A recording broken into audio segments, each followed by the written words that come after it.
Welcome to the channel. I know many of you listen to these videos to relax or fall asleep, and I'm really glad you're here.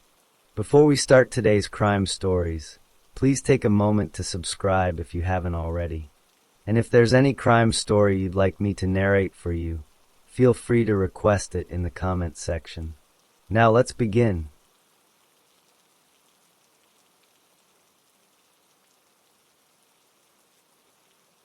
Story 1. Viktor Mokov was born on June 22, 1950, in the small industrial city of Skopin.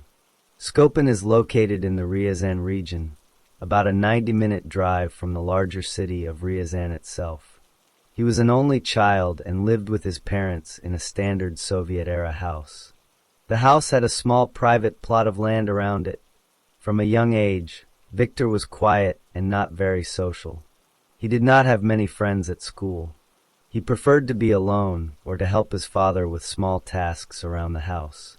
His school grades were average, and he did not stand out in any particular way. After finishing his basic education, he did not go to a university or institute. Instead, he entered a vocational school to learn a practical trade. He trained to become a metal worker. This is a person who cuts, shapes, and joins metal parts. He was good with his hands and enjoyed the precise nature of the work.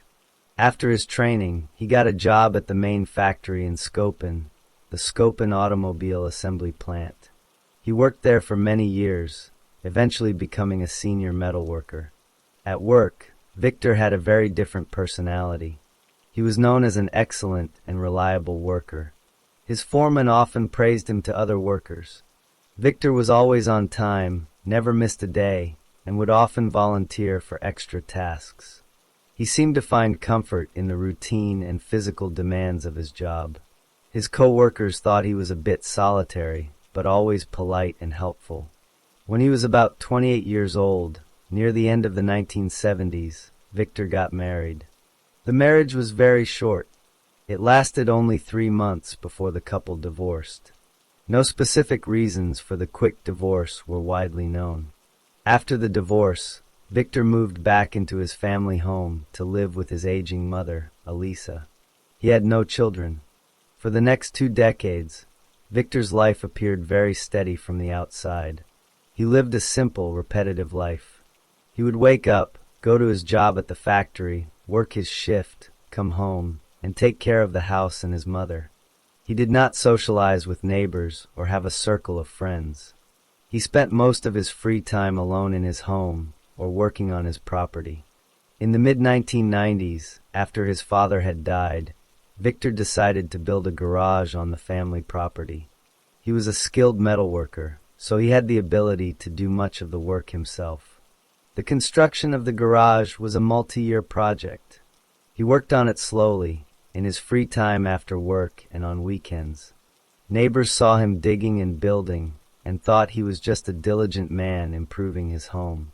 What no neighbor knew was that Viktor was not just building a garage. He was also building a secret underground room, or bunker, beneath it. The entrance to this bunker was not through the garage door. It was hidden on the side of the building. To enter, one would have to move a metal sheet that was held in place by magnets. Under that sheet was a concrete landing with a heavy hatch. A narrow stairway led down to another small space. This space had a concrete wall with 2 hatches. One of these hatches was made of strong iron and had a padlock and 2 heavy latches. Inside was a small, enclosed room. Viktor finished building this hidden bunker in the late 1990s. He told no one about it. His mother, who was quite old, rarely went into the garage and did not know about the hidden door or the room below. To everyone in Skopin, Viktor Mokov remained a quiet, middle-aged man who was a good son and a model worker. After Viktor Mokov finished building his hidden bunker, he began to use it. His first known crime happened in December of 1999. A 16-year-old girl from the neighborhood, who knew Mokov as a local handyman, visited his house with her boyfriend. Mokov offered them alcoholic drinks. After some time, he began to touch the girl and make sexual suggestions. The girl became uncomfortable and refused his advances. She and her boyfriend decided to leave. The girl walked out onto the street alone. Mokov followed her. He hit her very hard on the head. The blow made her dizzy and disoriented. He then dragged her, while she was barely conscious, back into his yard and down into the hidden bunker. He locked the iron hatch behind them. For 2 weeks, he kept her prisoner in the small, dark underground room. During this time, he raped her repeatedly. He gave her just enough food and water to live. He did not beat her severely during this captivity. After 2 weeks, he became less careful about locking the hatch. One day, when he went upstairs to get something, he did not secure the padlock fully. The girl saw her chance. She pushed open the heavy hatch, ran up the stairs across the yard, and out to the street. She escaped. However, she was very frightened and ashamed. She did not tell her parents or go to the police. Because she did not report it, Mokov was not caught or suspected. This experience showed Mokov he could kidnap someone and keep them hidden. It also showed him he could get away with it. He started to plan for a longer captivity. On the evening of September 30th, 2000, he drove his car to the city of Ryazan. With him was a friend, a 25-year-old woman named Elena Badukina. Badukina had very short hair and dressed in a way that made her look like a young man. Mokov introduced her to people as Lyosha, a male name. They parked near a disco club where young people gathered. 2 girls, 14-year-old Katya and 17-year-old Lena, left the disco. They were trying to find a ride back to their hometown, which was near Skopin. Mokov offered them a lift in his car. The girls saw Badukina in the passenger seat and thought she was a man.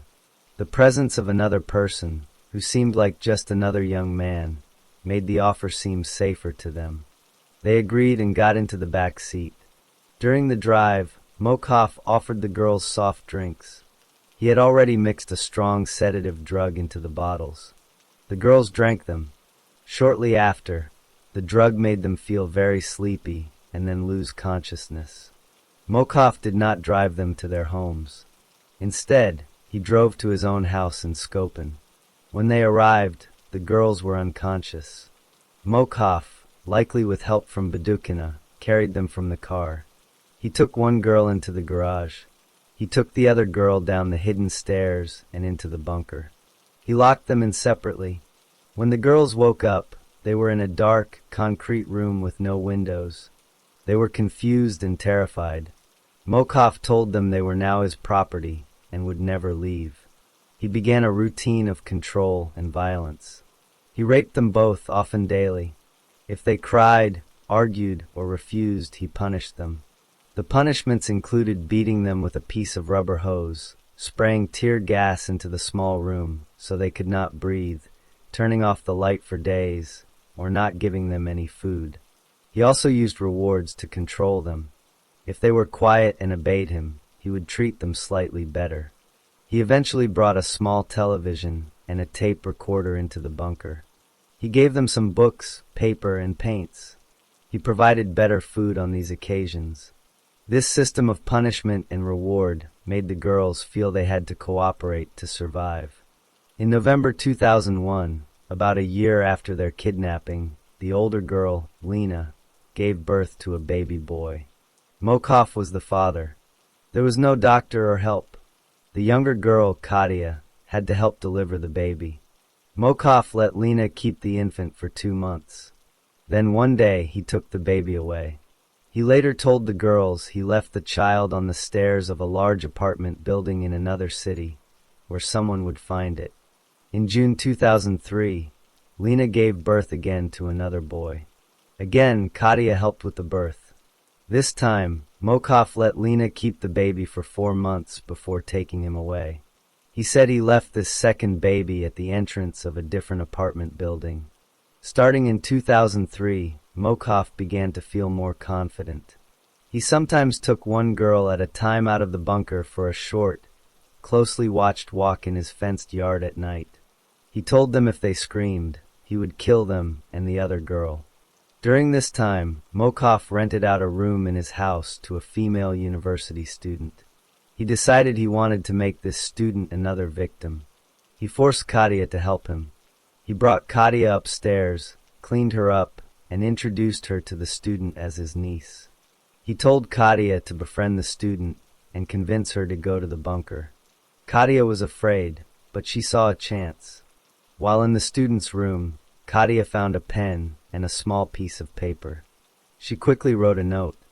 The note said that Victor was not her uncle. It said he had kept her and another girl in a basement since September 2000. It warned that he could kill them and the student. It begged the student to take the note to the police. Katia hid the note and left it for the student to find. Then Mokov took Katia back down to the bunker. The student found the note. She was scared and confused. She did not know if it was a joke or the truth.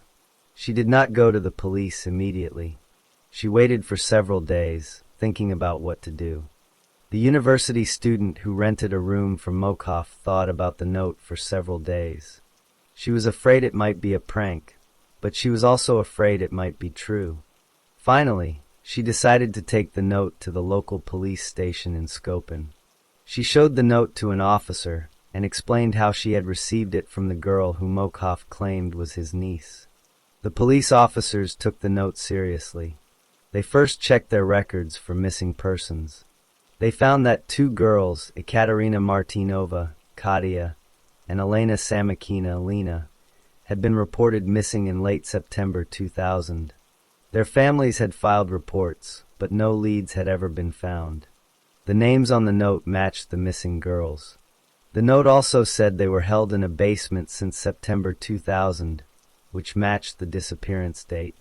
Based on this information, a group of police officers went to Viktor Mokov's house on May 26, 2004.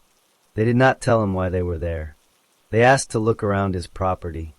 Mokov became very nervous, but could not refuse the police. Officers began searching the garage. They noticed the metal sheet on the side of the building. One officer pried it open and found the hidden hatch.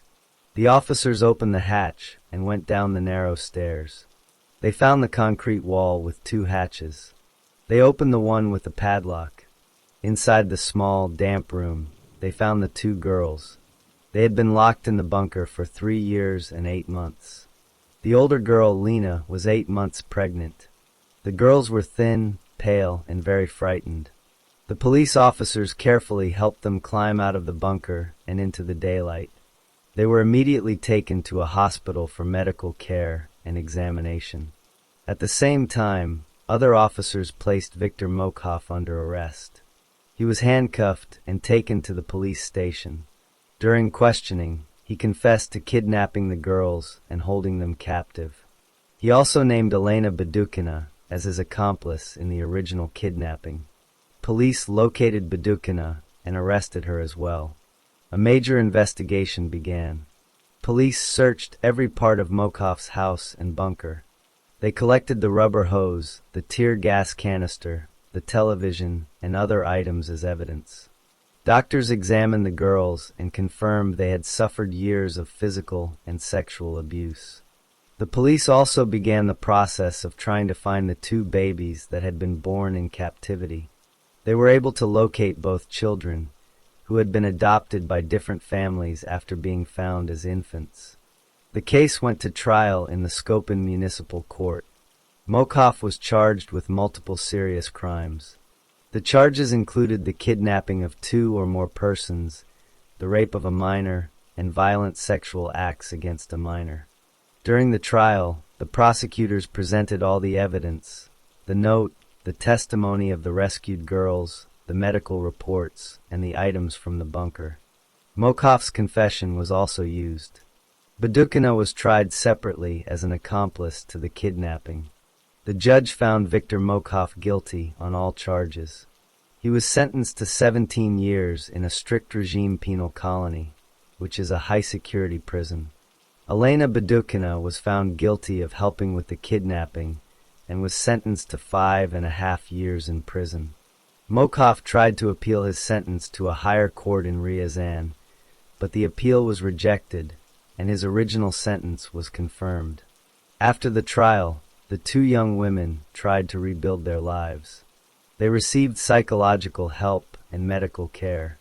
Lena's pregnancy ended in a stillbirth shortly after she was rescued, due to the trauma and poor conditions of her captivity. The two sons she had given birth to in the bunker remained with their adoptive families. Viktor Mokhof served his full 17-year sentence. He was released from prison on March 3, 2021. After his release, he gave an interview to a journalist, which caused public anger.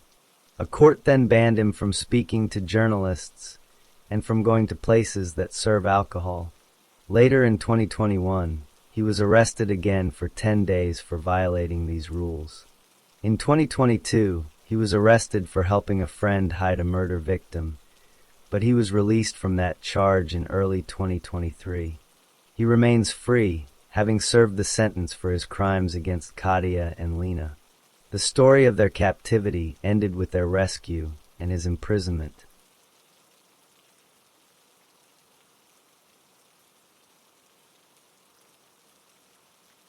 Story 2. Sergei Alexandrovich Golovkin was born on November 26, 1959, in Moscow, which was then part of the Soviet Union. His family lived in an ordinary apartment. His father worked, but he had a serious problem with alcohol. He drank very heavily. This caused many arguments and tension at home. Sergei's mother and father stayed together for a long time, but their marriage was unhappy. They would eventually divorce many years later, when Sergei was already a grown man. From a very young age, Sergei had health problems. He was born with a defect in his sternum, which is the bone in the center of the chest. He also suffered from frequent bronchitis, which made it hard for him to breathe. He often had indigestion and stomach pains. Because of these illnesses, he was sometimes a weak child and missed school. When Sergei went to school, he found it very difficult to make friends. He was always alone. The other children saw him as strange and quiet. He did not join in their games or conversations. The boys in his class noticed something else about him. While they began to talk about girls and show interest in them, Sergei never did. He seemed to have no interest in girls at all. This made the other boys see him as different. Sergei had another secret problem that caused him great shame. He suffered from enuresis, which means he wet his bed. He was very afraid that the other children at school would smell urine on him. This fear made him even more anxious and withdrawn. He worried constantly about being laughed at. When Sergei was about 13 years old, he began to do very cruel things to animals. One day, he caught a stray cat on the street. He brought the cat home. Then, he hanged the cat until it died. After it was dead, he cut off its head. On another occasion, he took live fish from an aquarium. He put them in a pot of water on the stove. He boiled the water and watched the fish die. He did not feel sorry for the animals. These acts were private, and his family did not know about them. Despite his social problems, Sergei was able to study. He went on to attend the Tymirayev Agricultural Academy, a university for farming and animal science. He worked hard in his studies. He graduated in 1982. After graduation, he got a job working at a racetrack. Later, he worked as a livestock expert at a stud farm in Moscow. This job involved taking care of horses and their breeding. He was good at this work. In 1989, for his skill in horse breeding, he was even awarded a silver medal at a large national trade show called VD&KH. In his personal life, Sergei remained alone. He did not have a wife or a girlfriend. He did not have any close friends. He lived with his mother. He was a quiet neighbor who did not attract attention. To people around him, he seemed like a shy, somewhat sickly man who was dedicated to his job with animals. They did not know about the cruel things he had done as a teenager. In 1984, when Sergei Golovkin was 24 years old, he committed his first known crime against a person. He saw a young boy alone.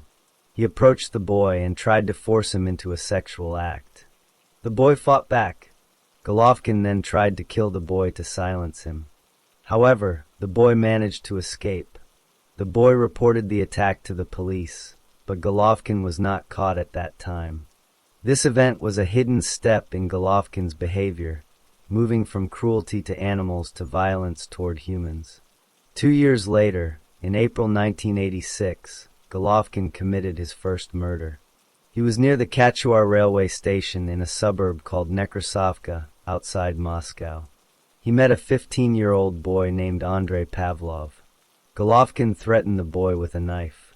He forced Andrei to go with him into a nearby forest. In the forest, Golovkin raped the boy. After the rape, he strangled Andrei to death. Once the boy was dead, Golovkin performed sexual acts with the corpse. This is called necrophilia. He then left the body in the forest. In July of the same year, 1986, Golovkin committed his second murder. He went to a summer camp for children near the town of Odintsovo. He found a 12-year-old boy named Andrei Gulyav who was alone. Again, Golovkin used a knife to threaten the boy. He took Andrei Gulyav into the forest. He raped the boy and then strangled him to death. This time, after the murder, Golovkin did something new. He dismembered the body, which means he cut it into pieces. He did this to make the body harder to identify and to hide the evidence. Just 4 days after this murder, the body of a 16-year-old boy was found in the same Odintsovo area. The body had been stabbed 35 times and was also dismembered. Police believed this murder was connected to the others. Later, Golovkin would deny that he committed this particular murder. The police could not prove he did it, so it was not officially added to his list of crimes. In 1988, Golovkin's life changed in a way that helped him commit more crimes. He bought a beige-colored Viezy 2103 car. More importantly, he had a private garage where he could keep the car. He decided to build a basement under his garage. At first, he said the basement was meant to be a workshop for fixing things. But as he built it, he realized it was a completely private, soundproof room. He realized he could use this hidden basement to commit his crimes without anyone hearing or seeing. From August 1990 onward, Golovkin used this garage basement as a dungeon. He would lure boys there instead of always going to the forest. He would find boys between the ages of 10 and 16. He would offer them money or alcohol or cigarettes. Sometimes he would offer them a ride in his car. He would promise them work or an adventure. Once a boy went with him to the garage, Golovkin would take him down into the basement. He would then trap the boy there. In this basement, Golovkin would torture the boys for many hours. He used tools like knives, ropes, and electrical wires to cause pain. He would then rape them. Finally, he would kill them, usually by strangulation. On 2 different occasions, he captured 2 boys at the same time and tortured them together in the basement. He killed a total of 8 boys in his garage between 1990 and 1992. His final crimes happened in September 1992. He met 3 boys. He lured them by offering to help them steal from a warehouse. He said they could make easy money. One by one, he brought each boy to his garage basement. He raped and killed each of them. The last boy was tortured and raped for 12 hours straight. After this long torture, Golovkin hanged the boy in the basement to kill him. Then Golovkin left the body hanging, locked the garage, and went to his normal job at the stud farm as if nothing had happened. The bodies of these last 3 victims were placed in bags. Golovkin drove to a forest area outside Moscow and left the bags there. He believed this would hide the evidence. For 3 weeks after these murders, no one found the bodies. Golovkin continued his daily life, going to work and living with his mother. No one in his normal life suspected him of any crime. On October 5, 1992, 3 weeks after the last 3 boys were killed, a group of people went into a forest outside Moscow to pick mushrooms. While walking, they found several large, strange-looking bags. They opened one of the bags and saw human body parts inside. They immediately went to the nearest town and contacted the police. The police arrived and found the bodies of 3 teenage boys. The bodies showed signs of severe torture and sexual assault. The police began a major investigation. Because the victims were teenagers, they started by looking at recent missing persons reports. They also talked to people in the areas where the boys were last seen. Through this work, they learned that a man in a beige car had been seen talking to young boys. Several witnesses gave similar descriptions of the man and his car. The police collected these descriptions and began looking for a beige VAZ 2103. On October 19, 1992, the police identified Sergei Golovkin as a person who matched the description and owned that type of car. Officers went to his home and detained him. They brought him to a police station for questioning. During the first interrogation, Golovkin was very calm. He denied knowing anything about the murders. He said he was a normal worker and horse expert. The 2 main investigators, Kosteryov and Bakin, did not have enough proof to hold him. They decided to release him, but to secretly watch his movements after he left the police station. However, a different policeman at the station did not follow this plan. This officer put Golovkin in a solitary confinement cell for the night. Golovkin was left alone in the cell to think. The next morning, investigators Kosteryov and Bakin began questioning him again. After a night in the cell, Golovkin's calmness was gone. He seemed nervous and tired.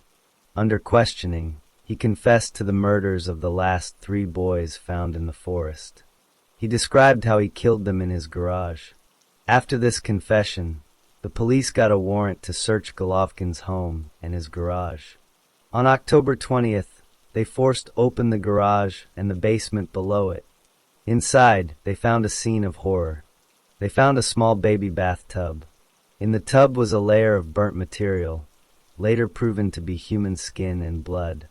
They found clothes that belonged to missing boys. They also found tools and knives with blood on them.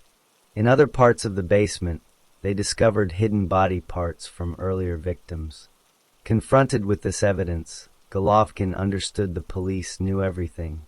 He then gave a full confession to the investigators. He confessed to a total of 11 murders of boys aged 10 to 16, starting in 1986.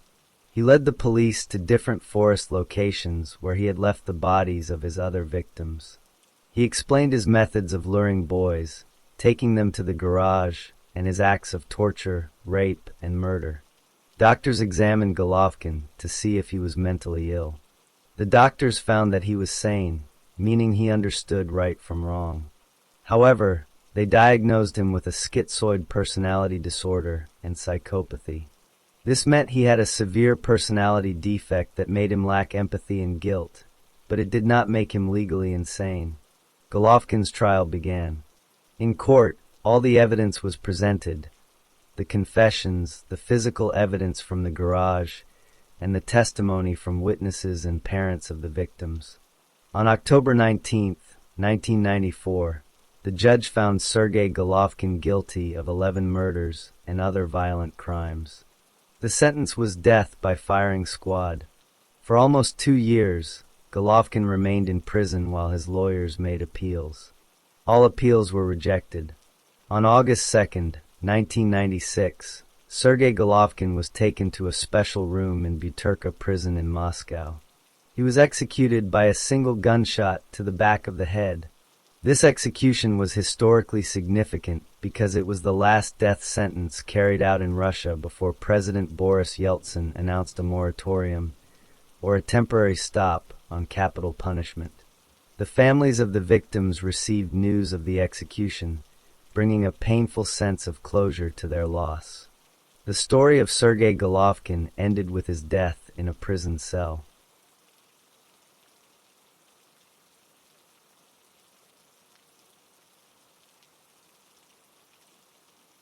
Story 3. Roman Vladimirovich Burtsev was born on April 13, 1971, in the industrial town of Kamensk, Russia. His family life was difficult from the beginning. He grew up in a home where alcohol was a big problem. His father often drank too much. When his father drank, he became violent. Roman and his mother sometimes experienced this violence. The family had another serious problem. Roman's father had a criminal record. He had been to prison for the crime of rape. Roman's older brother also had a similar criminal record for the same type of crime. This meant that serious sexual violence was a known fact in his family history. Roman was a very quiet child. He did not make friends easily. He preferred to be alone. In school, he did not stand out. He was not a good student, but he was not a big troublemaker either. Teachers and other children mostly did not notice him.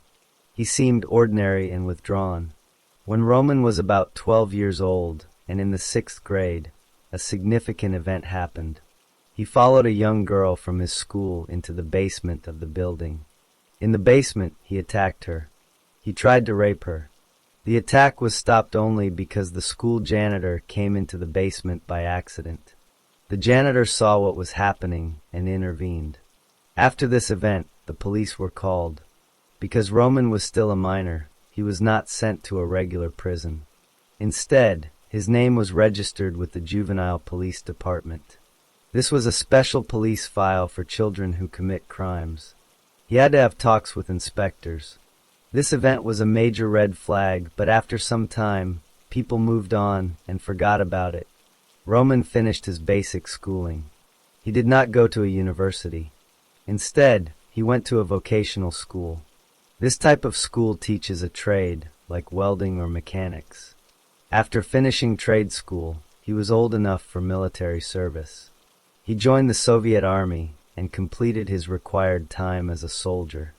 After the army, Roman returned to Kamensk. He found a job as an electric welder at a large machine-building plant. This was a stable, ordinary job. He also got married. His marriage seemed like a normal step in his life. However, in private, he was still a loner. He was secretive and withdrawn. He lived mostly inside his own thoughts.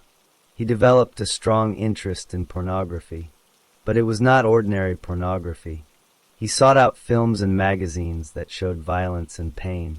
He was especially interested in scenes where people were hurt during sexual acts. He would watch these films and imagine himself as the person in them. There was a personal event that affected him deeply. After he was married, he learned that his wife was not a virgin when they married. This fact bothered him very much. He could not stop thinking about it. He started to try to meet young girls from his neighborhood, schoolgirls who were much younger than him. He succeeded in having sexual relations with some of these girls, but he discovered that none of them were virgins either. This frustrated him. His private life was filled with secret thoughts about violence, purity, and his own frustrations. To the outside world, he was just a quiet factory worker. He lived in an ordinary apartment with his wife. He went to work every day. No one at the plant or in his neighborhood suspected what was happening inside his mind. Roman Burtsev's private thoughts and frustrations began to shape his actions. On September 15, 1993, he was walking near a garbage dump in the Zavodsky district of Kamensk. There, he saw two children, 12-year-old Yevgeny Churilov and his 7-year-old sister, Olesya Shurilova. Burtsev decided he wanted to assault the girl. He knew the boy would try to stop him or tell someone. He approached the children. To remove the boy, Burtsev attacked Yevgeny first. He hit the boy in the head 3 times with his closed fists. Yevgeny fell down but was still moving. Burtsev then saw a piece of metal plate on the ground. He picked it up and hit Yevgeny in the head 3 more times. The boy stopped moving. Now, the girl was alone and terrified. Burtsev then took Olesya Shurilova. He raped her. After the assault, he was afraid she would describe him to the police. To silence her, he used his hands to strangle her until she died. He then placed both children's bodies into a pit at the garbage dump and left. The bodies were not found. The police registered the children as missing. Without bodies or witnesses, the case did not move forward. Almost a year later, on July 17, 1994, Burtsev saw another girl. Her name was Marina Alexieva, and she was 12 years old. He led her to a secluded area. He raped her and then strangled her with his hands.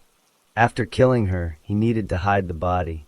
He carried her body to a different, more remote location. He needed a tool to bury it. He went to a nearby house and knocked on the door. An elderly woman answered. Burtsev asked the woman if he could borrow a spade. He told her he needed to dig for something. The woman gave him a shovel. Burtsev took the shovel, dug a shallow grave, and buried Marina Alexieva's body. He then returned the shovel to the woman and left. The woman later described the man who borrowed the shovel to the police, but without a known crime at that location, her statement was just filed away. On May 23, 1995, Burtsev found his next victim, 9-year-old Anya Kulinkina. He forced her to go with him to the bank of the Donets River. He raped her there and then strangled her. He left her body by the riverbank. This body was found relatively quickly by a passerby. The police now knew a murderer was in Kamensk. They opened a murder investigation. However, they had no suspects and no clear leads. The police investigation put some pressure on Burtsev, but it did not stop him. On July 1, 1996, he attacked 9-year-old Ira Turnovskaya. He used the same method. He took her to a secluded spot, raped her, and strangled her. He then buried her body in a hidden place. He did this carefully so it would not be found. Just 2 weeks later, on July 16, 1996, he saw 12-year-old Natasha Kurbabina. He tried to get her to go with him. Natasha became suspicious and resisted. She tried to run away. As Burtsev tried to drag her, a struggle happened. During this struggle, a neighbor heard noise and looked out a window. The neighbor saw a man pulling at a girl. The neighbor shouted. Burtsev panicked and let Natasha go, running away himself. Natasha was safe. She and the neighbor could describe the man to the police. This was the first time a victim survived an attack and could identify him. The police now had a good description of a suspect from Natasha and from the elderly woman who had lent the shovel years before. They began looking for a man who matched these descriptions in the Zavodsky district. The police in Kamensk now had a clear description of a suspect from two separate people. The elderly woman who lent the shovel in 1994 and the girl, Natasha Kurbabina, who was attacked in July 1996. They began a focused search for a man matching this description in the Zavodsky district, where all the crimes had happened. Officers reviewed old police files for any similar crimes or registered sex offenders in the area. This process led them to the Juvenile Department records. They found the file from the 1980s on Roman Burtsev, detailing his attempted rape of a schoolgirl in a basement. The physical description of the teenager in that old file matched the current suspect description. Burtsev was now an adult, living in the same district. He became the primary person of interest. Police located Burtsev at his home. They brought him to the police station for questioning. When confronted with the evidence, including the specific descriptions from witnesses, Burtsev quickly confessed. He admitted to attacking Natasha Kurbabina. He then admitted to all the murders. He told the investigators he wanted to get it off his chest. He gave detailed accounts of each crime. He explained his method. He would target young children, lead them to a secluded place, rape them, and then strangle them to avoid being identified. He told police he specifically sought out young girls, driven by a twisted desire he described as wanting to regain a sense of purity. The murders, he said, were simply to hide his earlier crime of rape. After his confession, Burtsev led the police to the locations where he had hidden the bodies. He showed them where he buried Marina Alexieva and Ira Turnovskaya. He confirmed the locations of the others. All the families of the missing children finally learned what had happened to them. The discovery of the bodies provided physical proof that matched his confession. A psychiatric examination was ordered by the court. The experts, including a famous psychiatrist named Alexander Buchanovsky, found that Burtsev understood the difference between right and wrong.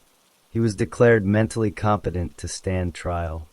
The psychiatrist noted that Burtsev was very organized and clear in his thinking, which made him particularly dangerous. The trial was held in a regional court. Burtsev was charged with multiple counts of murder, rape, and assault. In court, he repeated his confession. The evidence from witnesses, his own detailed statements, and the recovered bodies formed a very strong case. There was no doubt about his guilt. The judge found him guilty on all counts. The sentence for such severe crimes in Russia at that time was death by firing squad. However, soon after his sentencing, Russia introduced a moratorium on the death penalty. This meant executions were stopped. Therefore, Burtsev's sentence was automatically changed to life imprisonment without the possibility of parole.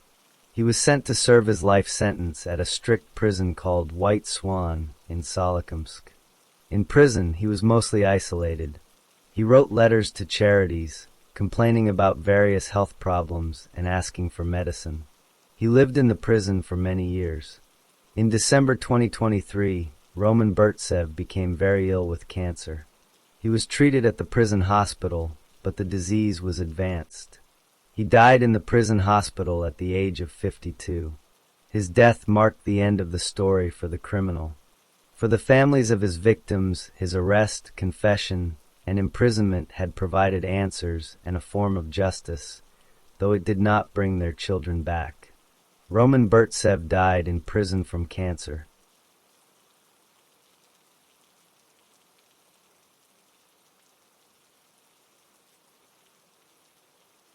Story 4. Igor Anatolievich Ardashov was born on August 16, 1971, in a small village within the Krasnodar region of Russia. His family lived in a state of constant struggle.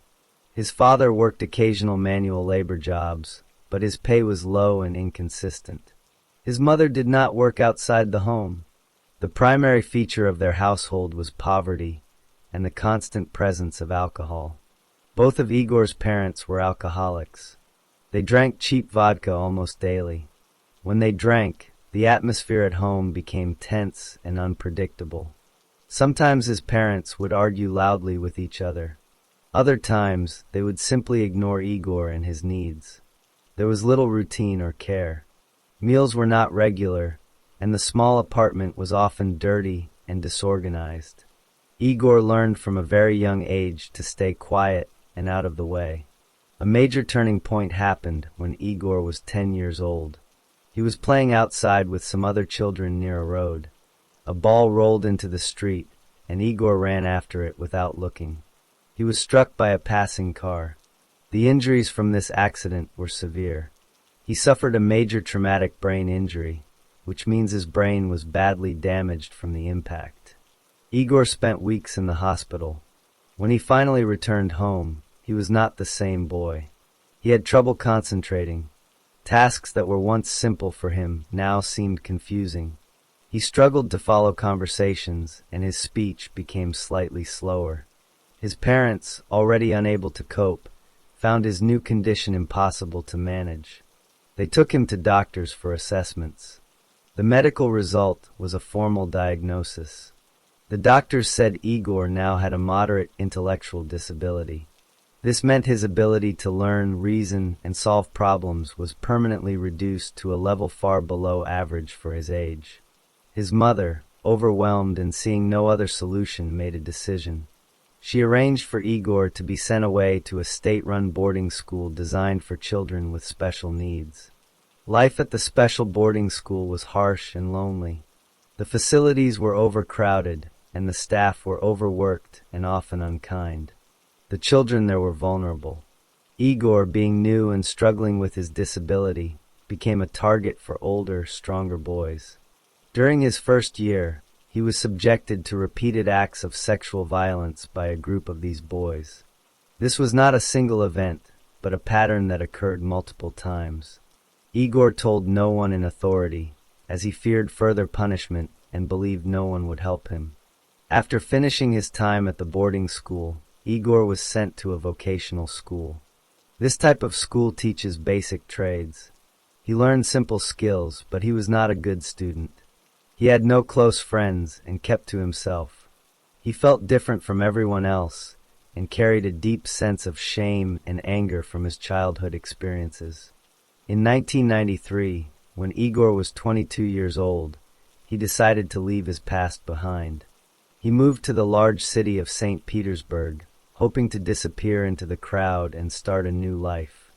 The city was overwhelming and expensive. He eventually found a job as a dishwasher in a cafe called Pegasus. The pay was very low. To earn enough money to live, he began another activity. He started offering sexual services to men for money. This was how he survived financially. In this line of work, Igor discovered that some clients were interested in violent acts. Igor did not mind this. In fact, he often felt a sense of power during these encounters, which was a new feeling for him. He developed a reputation among certain clients for being rough. Outside of this work, he had no real social life. His personality was difficult. He could be very self-centered, bursting into emotional outbursts over small problems, but would quickly become fearful if confronted with any real threat. Igor's life in St. Petersburg continued on its lonely and grim path.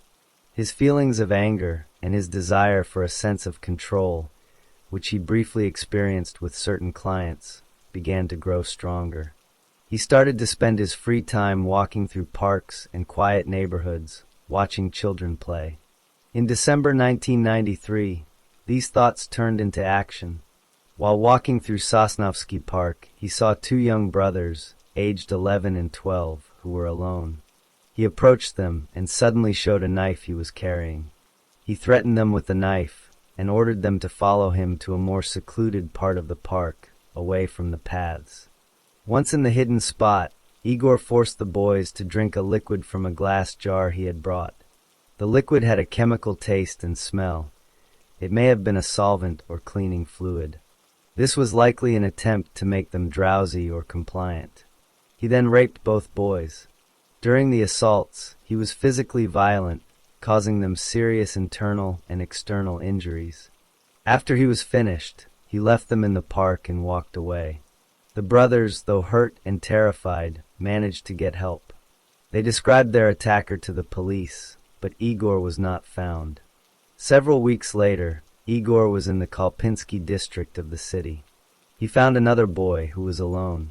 Using a similar method, he threatened the boy and took him to an isolated area. While assaulting him, Igor placed his hands around the boy's throat and squeezed. He squeezed too hard and for too long, because he was drunk and lost control of his own strength. The boy died from suffocation. Igor panicked and left the body there. This murder changed the police investigation. They now knew they were looking for a sexual predator who could kill. They began to look at other unsolved attacks on children in the city. In May 1994, Igor attacked again.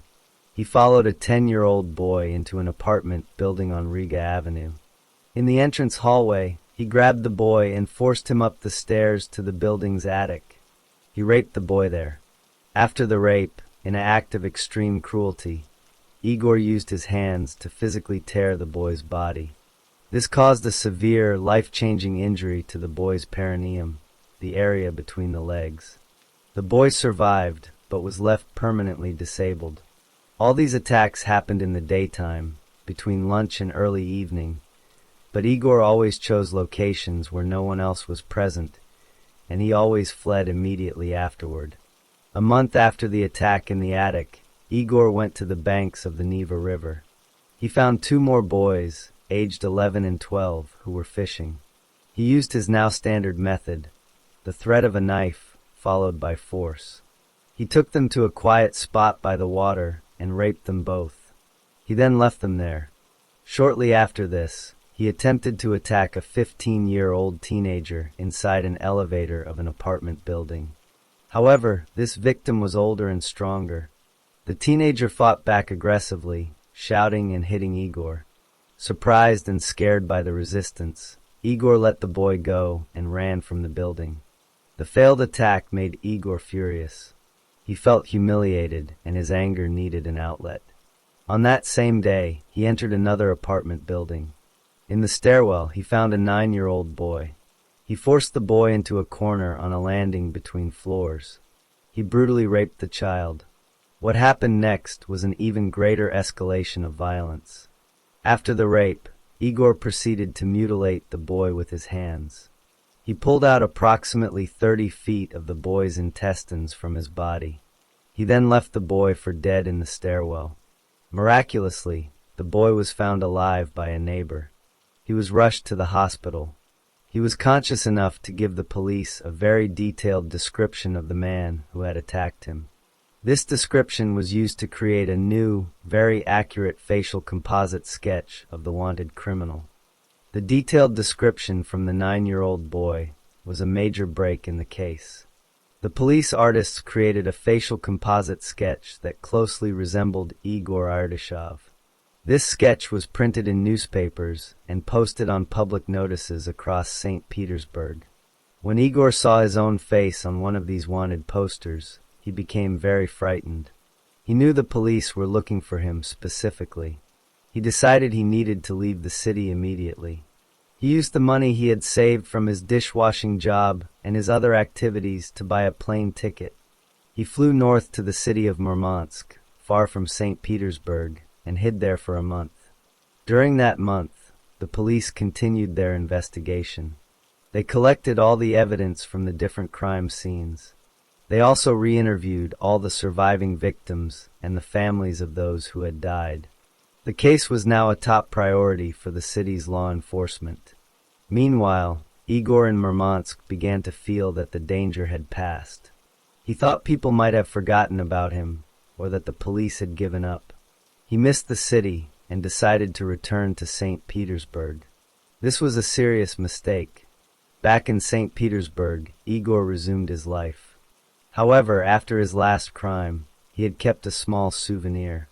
He had taken the school briefcase belonging to the 9-year-old boy from the stairwell. He brought this briefcase back to the apartment he shared with a roommate. He showed the briefcase to his roommate and boasted about what he had done to the boy. The roommate was shocked and horrified. He suspected that his roommate, Igor, might be the man from the police sketches. The roommate secretly went to the police and told them everything. He showed them where Igor lived and described the briefcase. On November 28, 1994, based on this specific tip, police officers went to Igor's apartment. They found him there and placed him under arrest. The arrest was quiet and without struggle. The police then searched the apartment and found the boy's briefcase, which was a crucial piece of physical evidence linking Igor directly to one of the crimes.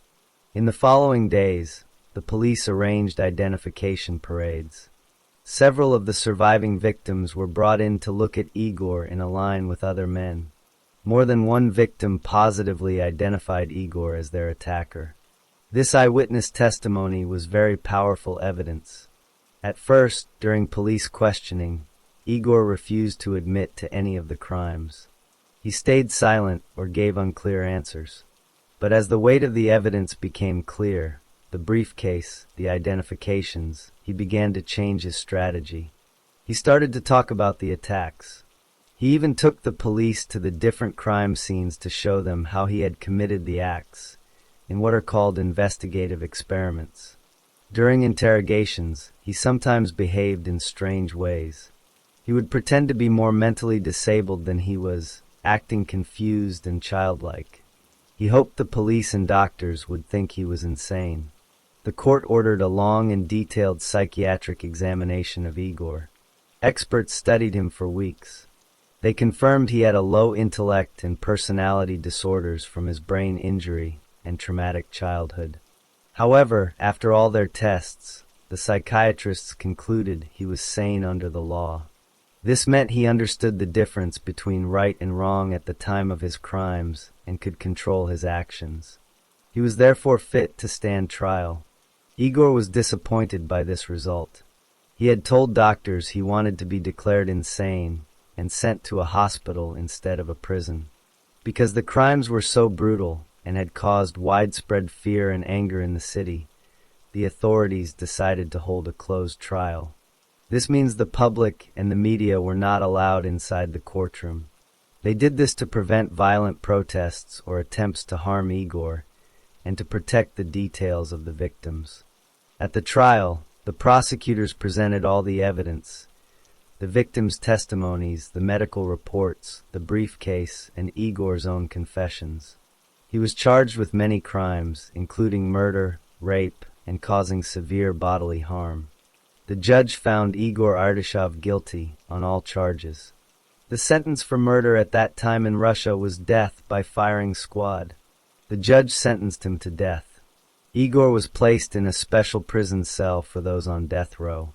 However, in 1996, Russia had joined the Council of Europe, and President Boris Yeltsin had declared a moratorium, or a temporary stop, on carrying out executions. In 1999, this was made more permanent. As a result, Igor's death sentence was automatically changed to the next most severe punishment: life imprisonment without the possibility of parole. He was sent to a special maximum security prison colony, known as the Mordovian Zone, in a remote part of Russia. Life there was extremely harsh, with strict rules and no freedom. He remained in this prison for over 20 years. On a day in February 2021, Igor Ardashov was found dead in his prison cell. The official cause of death was recorded as heart failure, a condition likely linked to the stresses of his long incarceration. His death brought a final end to the legal case that had begun with his arrest in a St. Petersburg apartment 27 years earlier.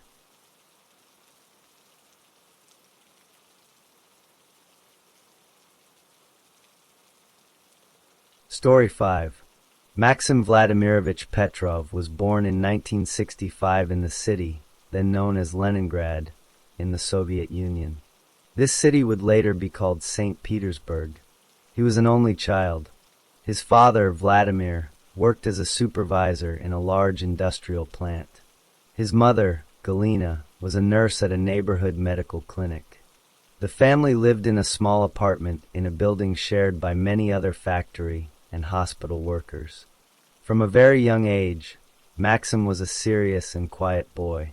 He preferred reading books or taking apart small machines to see how they worked, rather than playing loud games with other children in the courtyard. He did well in school, particularly in subjects like biology and chemistry. His mother would sometimes talk about her work at the clinic, and Maxim listened with great interest. He liked the idea of knowing things that could fix people. After finishing secondary school, his good grades allowed him to enter a medical university. He studied hard. The training was long and difficult, but he was determined. He decided to specialize in becoming an emergency doctor, also known as a Feldschirr. This job meant he would work on ambulances, responding to urgent calls for help all over the city. He liked the idea of action and of using his knowledge in critical situations. During his university years, he met a woman named Elena. They married soon after he graduated. He began his career as an emergency doctor, and for a while his life seemed settled. He and Elena had a son. However, the long, unpredictable hours of ambulance work put a strain on his marriage. He was often tired and withdrawn when he was home. After several years, Elena told him she was unhappy. They divorced. The court allowed Elena to keep their son, and Maxim had to move out of their apartment. This divorce changed Maxim's life. He was alone now. He had to pay money to support his son, which left him with less for himself. He moved into a small, plain apartment on Vasilievsky Island. The work on the ambulance was stressful. He saw many sad and violent situations. He began to feel that he was not paid enough money for such hard work. He started to feel angry about his life. He believed he deserved more. A few years after his divorce, he married a second time to a woman named Irina. They had 2 children together. Maxim now had a new family to support. The feeling of not having enough money grew stronger. The pressure to provide for his new wife and babies, while still sending money to his first son, felt heavy to him. He loved his children, but he often felt trapped by his responsibilities. To earn more money, he took on extra shifts at a local neighborhood health clinic. At this clinic, his job was to visit elderly and sick patients in their homes. He would check their blood pressure, give them injections or medicine, and file reports. He saw that many of these patients lived alone. He also saw that some of them kept cash or valuable things in their apartments. He noticed these things quietly as a fact. The thought that these people had things he needed for his family began to grow in his mind. He did not act on this thought yet. He just continued his work, becoming more familiar with the routines of his patients and the layout of their homes. His life at home was normal on the surface. He was a quiet father, but at work he became more detached. He spoke less to his colleagues. He focused only on his tasks. The contrast between his own financial struggles and the possessions he saw in the apartments of his patients became a constant background thought. He felt the system was unfair. He felt he was smarter and worked harder than many people, yet he had less. This feeling sat inside him, unresolved, as he went about his daily rounds. The constant thought about his patients' valuables soon turned into a plan. Maxim Petrov knew his job gave him a perfect excuse to enter people's homes. In 1997, he began to act. He would look at the clinic's patient list and choose targets. He preferred elderly people who lived alone. He would then visit their apartments outside of his official schedule, often in the morning when neighbors or family members were likely to be at work. His method was simple and used his medical training. He would arrive at the apartment, wearing his white doctor's coat and carrying his medical bag. He would tell the patient he was doing an extra checkup. He would measure their blood pressure and then say they needed a calming injection for their heart or nerves. The injection contained a strong anesthetic drug. After he gave the shot, the patient would quickly fall into a deep sleep. While the patient was unconscious, Petrov would quickly search the home. He opened drawers, looked under mattresses, and checked cabinets. He took money, jewelry, and any other small valuable items he could find. He would even remove rings and earrings directly from the sleeping person's body. Then he would leave. The patient would wake up hours later, confused and robbed, but alive. Petrov did this many times. He committed 47 robberies in this way. For a long time, the police did not connect these crimes. The victims were old, lived in different parts of the city, and their stories were sometimes unclear. The robber seemed to know when to come and how to get in without force. The police thought it might be a thief pretending to be a utility worker. They did not yet suspect a real doctor. Petrov's method changed on February 2nd, 1999. On that day, he visited a woman and gave her the anesthetic injection. While he was stealing from her bedroom, her adult daughter unexpectedly came home early from work. The daughter walked into the room and saw Petrov going through her mother's things. She started to scream. Petrov panicked. He was afraid the daughter would identify him. He grabbed a screwdriver from his bag and attacked her with it to make her stop screaming. He then saw that the mother, still unconscious on the couch, could also be a witness. To silence both potential witnesses permanently, he took a stocking from the apartment and used it to strangle the unconscious mother. He then fled. This was his first murder. After this, Petrov realized that leaving victims alive was too risky. They or their families could describe him. From that point on, he decided his victims had to die. He changed the drugs in his syringe. Instead of a safe anesthetic, he began to use a deadly mix of different medicines. The injection would now stop the person's heart quickly. He believed that if the victims died, there would be no one to point a finger at him. He also started to take a new step to hide his actions. After giving the lethal injection and stealing the valuables, he would set a small fire in the apartment. He usually set the fire near the body using a candle or a match. He hoped the fire would destroy evidence and make the death look like an accident caused by a careless cigarette or a faulty wire. The police and firefighters would find a dead person in a burned room and think it was a tragic accident, not a murder. Petrov continued this new pattern for months. He would target a patient, visit them, give them a deadly injection, rob their home, and then start a fire. He felt this was safer. The police now found several burned apartments with dead, elderly people inside. At first, these cases were handled by different police departments in different parts of the city. They were not connected to one man. The fact that all the victims were medical patients was not yet clear to the investigators. For many months, the police investigated the deaths and fires as separate incidents. However, a detective finally noticed a common detail in the reports.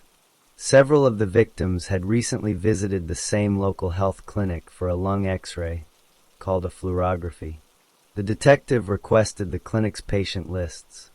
By comparing these lists with the addresses of the crimes, the police confirmed a direct link. All the people who were killed or robbed were on the same patient register. They realized the killer was likely someone with access to this medical information. The police launched a large operation called Medbrat, which means male nurse. They took the clinic's list and identified 72 patients who fit the pattern of the previous victims, elderly and living alone. They assigned 700 police officers to protect these potential targets. Officers watched the patients' apartments around the clock, waiting for the killer to appear. On January 17, 2000, their surveillance paid off. Maxim Petrov, wearing his doctor's coat and carrying his bag, arrived at the apartment of one of the protected patients. He was led inside by the patient. Before he could do anything, police officers moved in and arrested him at the scene. He offered no resistance. The police searched Petrov's apartment. They found money, jewelry, and personal items like watches and religious icons. These objects were later identified by relatives of the murdered and robbed patients. Some items were missing. Petrov admitted he had sold them at a local market. During initial questioning, Petrov confessed to the murders. He explained his methods in detail. However, a few months later, he took back his confession. He said he had only confessed because the police pressure was too great. The evidence against him was strong. The police had the stolen goods from his home. They had witnesses who saw him visiting the victims. His medical job gave him access to the patient lists and a perfect reason to be in the victims' homes. The pattern of the crimes matched his work schedule. He was put on trial for 17 murders. The court trial lasted a long time. Survivors of his early robberies, who had been anesthetized but not killed, testified against him. Experts showed how the lethal drug mixtures he used could only be prepared by someone with medical knowledge. In 2002, the judge, Valentina Kudryashova, found him guilty of 11 murders. The court could not prove the other 6 murders with the same certainty. The judge sentenced Maxim Petrov to life imprisonment. He was sent to a strict prison colony, where he would remain with no chance of release. The families of the victims received some closure, but their loss was permanent. The case revealed flaws in how medical workers were monitored and how elderly, isolated patients were protected. Maxim Vladimirovich Petrov remains in prison for the rest of his life.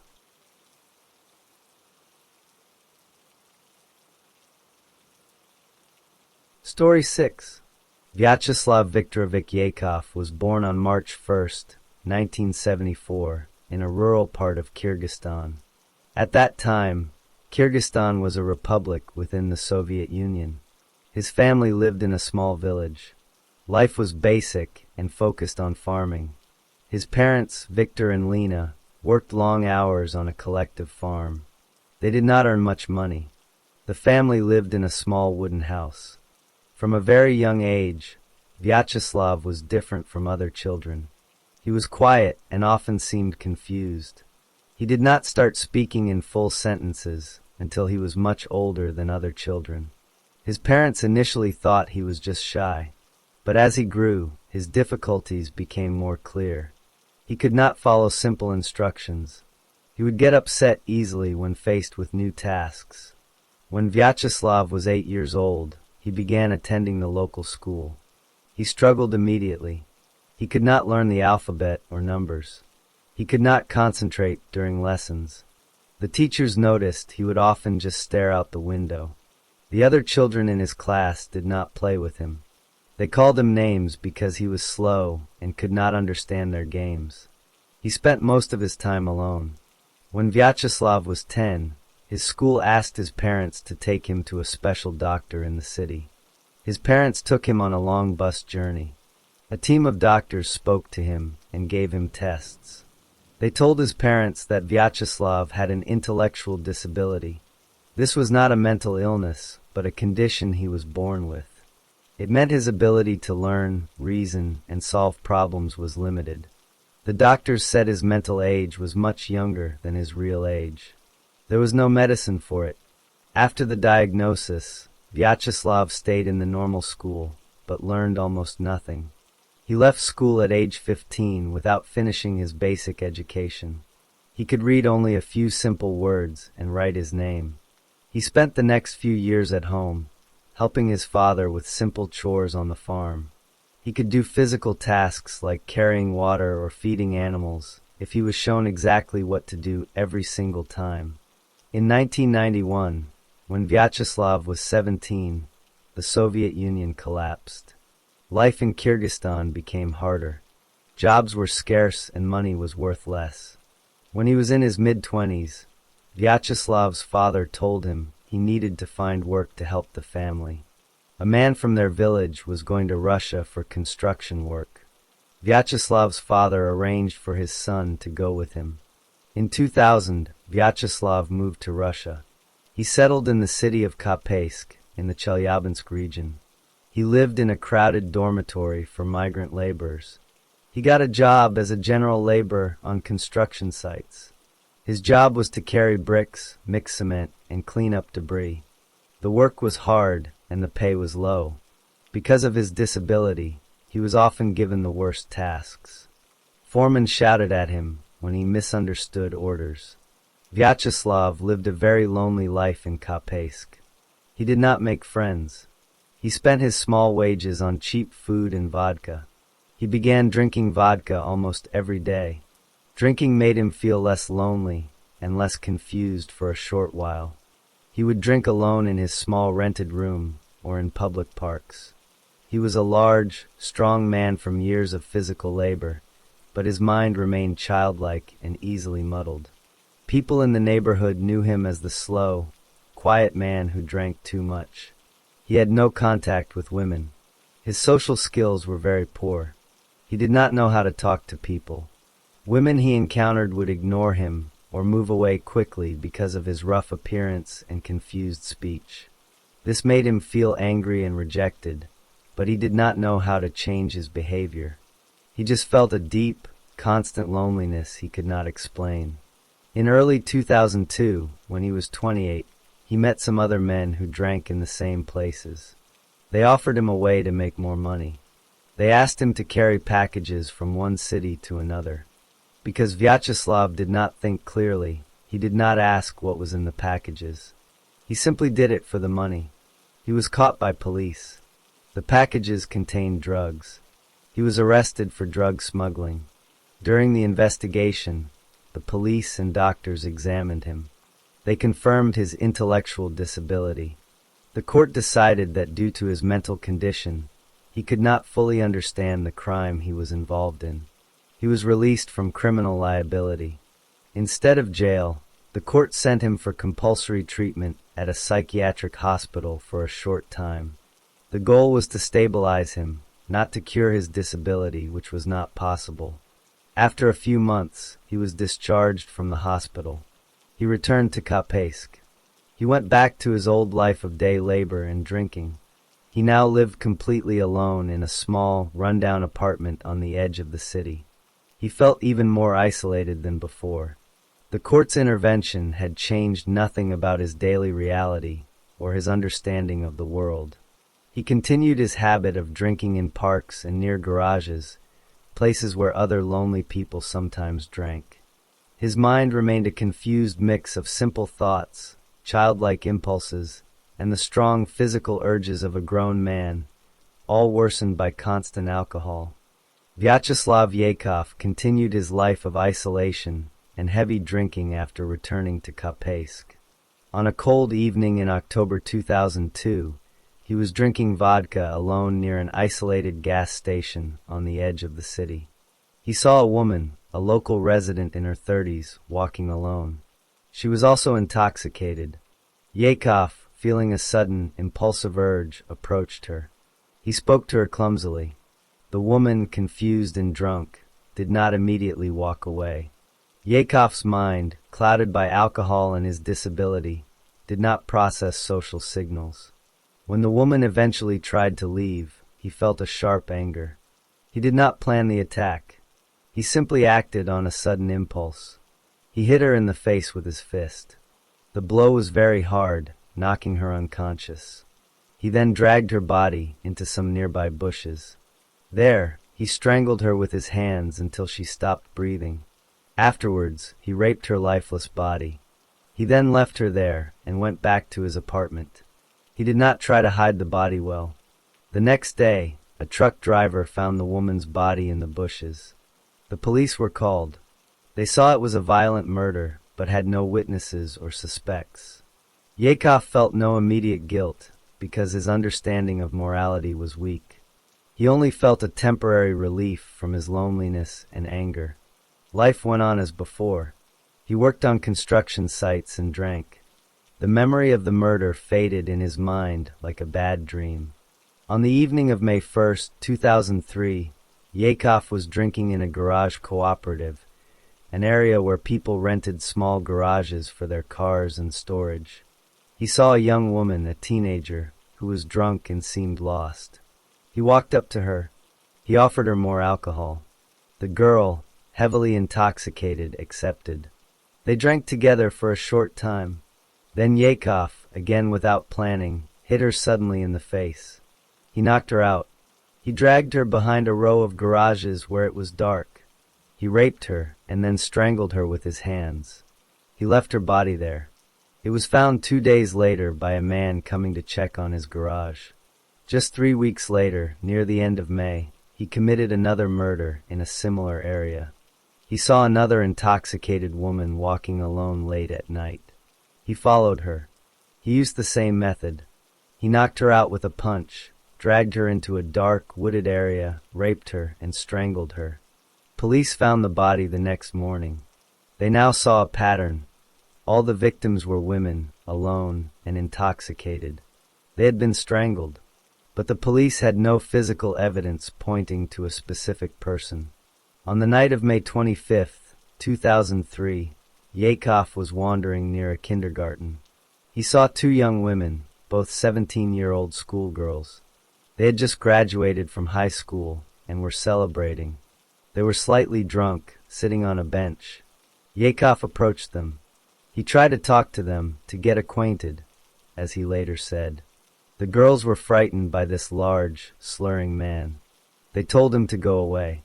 This rejection triggered his anger. He attacked them both. He hit them, overpowered them, and dragged them onto the kindergarten grounds. He raped and strangled both girls there. During the attack, the girls screamed. Residents in nearby apartments heard the screams. But because it was graduation night, they assumed the screams were just teenagers celebrating loudly. No one called the police. Yakov left the 2 bodies in the playground. They were discovered early the next morning by a teacher coming to work. The city of Kapaysk was now filled with fear. People realized a serial killer was targeting women. Police formed a special task force, but they still had no solid leads. Yakov stopped for a few months. He was scared by the increased police presence. But his impulses did not change.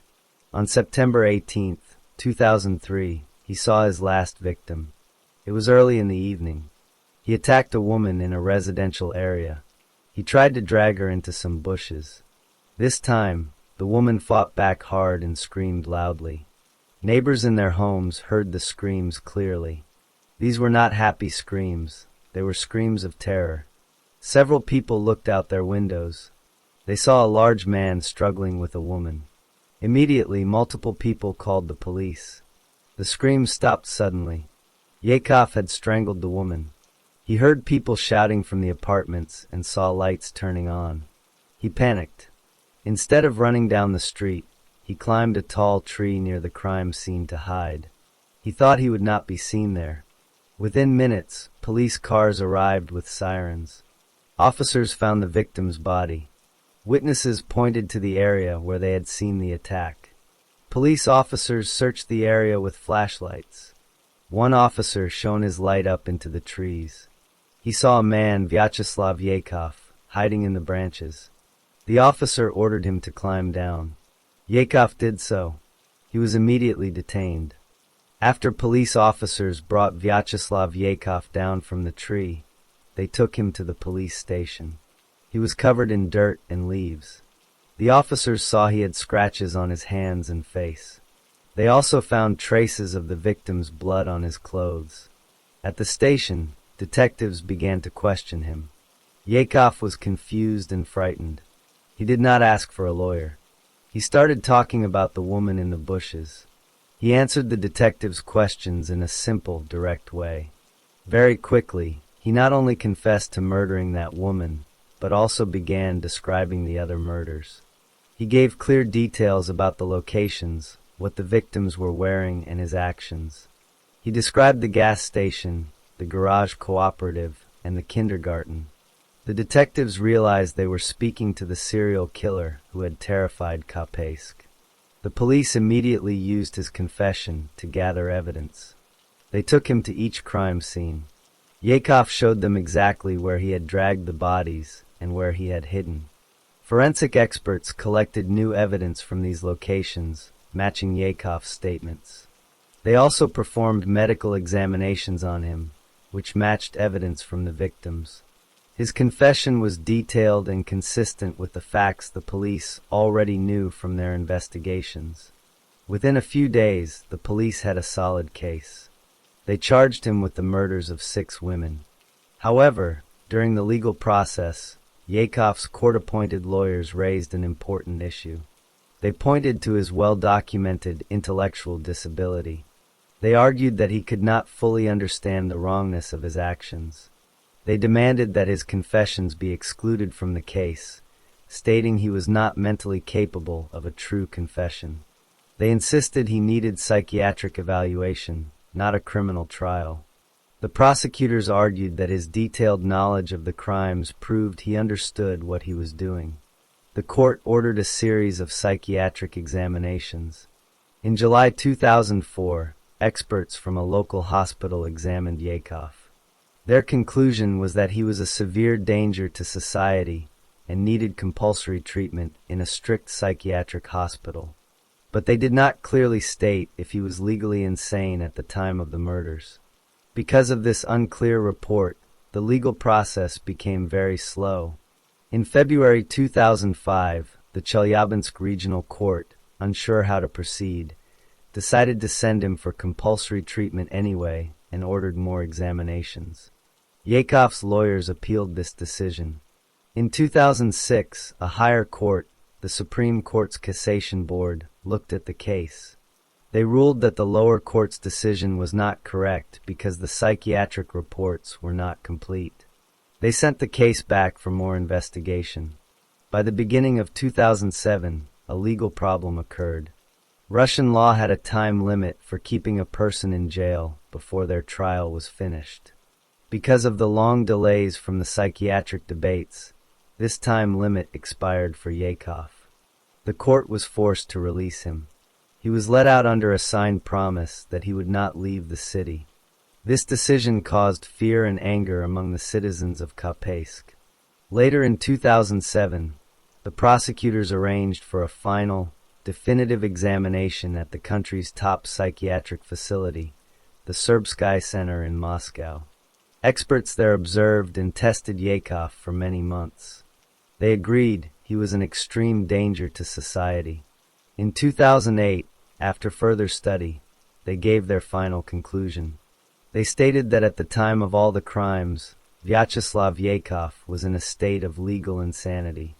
His intellectual disability, combined with his chronic alcoholism, meant he could not understand or control his actions or comprehend their criminality. With this final report, the Chelyabinsk Regional Court held a new trial. On September 11, 2008, the judge read the verdict. The court found Vyacheslav Yakov guilty of the murders, but, due to insanity, not criminally responsible. Instead of a prison sentence, the court ordered him to be sent to a secure psychiatric hospital for compulsory treatment with intensive supervision. This meant he would be locked in a high-security medical prison for an indefinite period. Doctors would decide if he ever became sane enough to be released, which was considered very unlikely. The families of the victims attended the trial. They expressed relief that he was locked away forever, but also anger at the long, slow process that had once allowed him to be temporarily released. Yakov was taken from the courtroom directly to the psychiatric hospital. He remains there to this day, receiving treatment under strict guard, where he poses no further danger to the public. The serial murders in Kapaysk finally came to a permanent end with his indefinite confinement.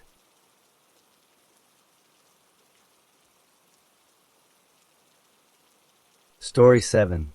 Vasily Sergeyevich Kulik was born on January 17, 1956, in Irkutsk, a large industrial city in Siberia, part of the Soviet Union. His family was seen as successful and respectable in the community. His father, Sergei Kulik, was a well-known doctor of biological sciences and also a writer. His mother was the headmistress of a school. Vasily was the youngest of 3 children. From an early age, Vasily's behavior showed some problems. He was a sleepwalker, often getting out of bed and moving around while still asleep. He also had a habit of hurting animals. He would catch small animals and torture them. His family knew about this, but did not understand how serious it was. At home, he usually had a good relationship with his parents and siblings. However, he sometimes had sudden fits of anger. During these outbursts, he would shout and break things. In school, Vasily was an average student. He was not especially interested in most subjects, but he found a passion for boxing. He joined a boxing club and trained very hard. He was strong and aggressive in the ring. He became so good that he won the city boxing championship for his age group. This made him feel powerful and respected. As a teenager, Vasily began dating girls. He had several girlfriends. One relationship was more serious than the others. He liked one girl very much, but then her family moved to a different city. The girl became very sad and depressed after the move. Vasily was affected by this, but he did not talk about his feelings much. When he turned 18, the law required him to join the Soviet Army. He served from 1974 to 1976. The army life was strict and tough. After he finished his army service, he came back to Irkutsk. He decided he wanted to become a doctor. He began studying at the Irkutsk Medical Institute. During his medical studies, Vasily tried to have romantic relationships with many women. He approached fellow students and even married women. He often asked them out or tried to seduce them. Most of the time, these women rejected him. They were not interested in him. This made him feel frustrated and humiliated. While he was a student, he met a woman who was studying to become a lawyer. She was different and did not reject him. They started a relationship. After some time, they got married. Later, they had children together. In 1980, when Vasily was 24 years old, a bad event happened. He was walking home one evening when a group of young men attacked him. They robbed him and beat him severely. During the attack, he was hit many times on the head. He suffered a serious head injury. After this, he had to recover in the hospital. After the head injury, Vasily's thoughts began to change. He later said that for the next 5 or 6 years, he regularly had sexual thoughts about children. At first, the thoughts were only about young girls. Later, the thoughts also included young boys and elderly women. He did not tell anyone about these thoughts. Also in 1980, he wrote a novel. The main character of his novel was a man who forms a close relationship with a 9-year-old girl. The man's only goal in the story is to eventually have sex with the child. Vasily showed this writing to no one. In 1982, Vasily Kulik finally graduated from the Irkutsk Medical Institute. He was now a trained medic. He left his family home and began looking for work. He was hired for a job at the Irkutsk emergency station. His job was to work as a medic on an ambulance crew. Vasily Kulik began his job as an ambulance medic in Irkutsk in 1982. His job meant he went to people's homes when they were sick or hurt. He saw patients in their apartments. This job gave him private information about these people, like their names and addresses. It also gave him a reason to be inside their homes. Kulik started to use the information from his job for crimes. He would choose a patient from his ambulance calls, usually a child or an elderly woman living alone.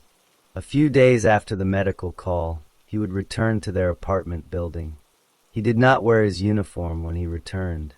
He would watch the building to learn the daily routines of the people who lived there. He learned when they left home and when they came back. His first crimes were rapes. He would break into an apartment when he knew the victim was alone. He often broke in by forcing the lock on the door. He used his physical strength from his boxing training to overpower his victims. He also sometimes used a cloth with a chemical to make them dizzy. He threatened them with a knife to make them obey him. After the assault, he would warn them not to tell the police. He said he would come back and hurt them or their family if they talked. Because of these threats, and because the victims were often very young or very old and frightened, most of these crimes were not reported to the police. In 1984, Kulik committed his first murder. The victim was an elderly woman.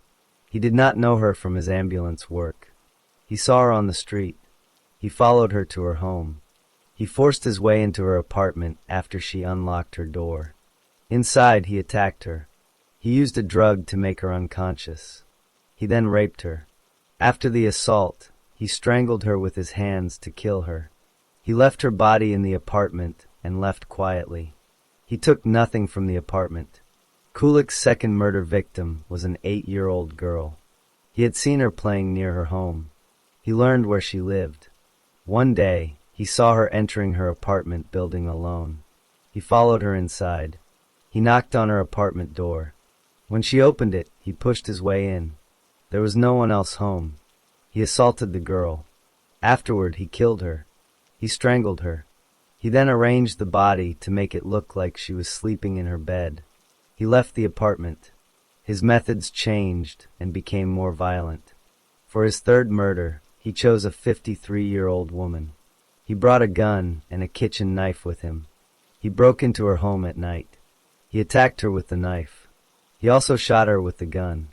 The noise was loud, but no neighbors called the police. He left the weapons at the scene.